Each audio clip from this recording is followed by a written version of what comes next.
We spend 14 years in school learning facts and memorizing equations. But no one ever teaches us how to survive the silence of growing up. And this is the story of how everything became beautifully messed up. This is Chapter 1, Cold Evening. It was 28th January, a cold evening. I was standing on my balcony, wearing my favorite black jacket, while listening to Anuv Jain's songs, seeing the beautiful sunset, and realizing that everything may change, whether it's the weather or the people. But one thing always remains the same, and that's the sun. No matter how cold or rainy it is. Suddenly, I got a notification on my phone. I didn't want to see it, but then I thought, what if it's from my mother or my father? So I just picked my phone out of my pocket and saw the notification. It was from Snapchat, the app, or the second heart of many girls. It was a memory with a text saying, 3 years ago today. I was completely lost in my memories and realized how good life was when we were all with someone who was our whole universe. For some, it may be their parents.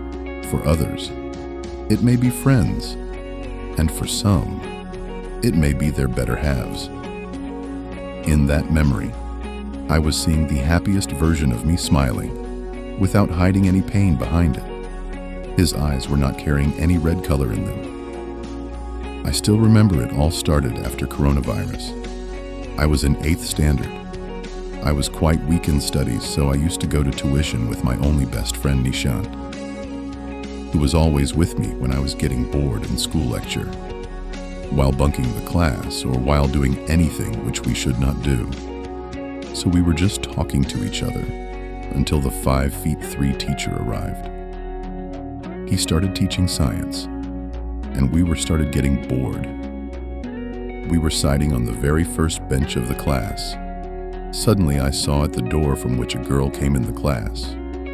Her left hand, with a thin bracelet, pushed her long and stray hair back to her ear, which were covering her cheeks.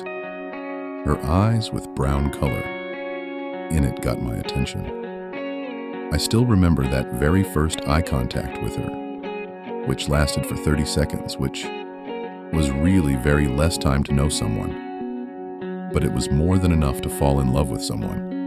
That 5'3" teacher asked her to sit, and I said to Nishant, "Bahai teri babi mil gayi." Science class was ended, but my thoughts for her weren't. And just like that, a 30-second eye contact changed everything. But how do you talk to a girl whose name you don't even know? If you can't wait to find out what happens next, click the link in the description to grab the physical book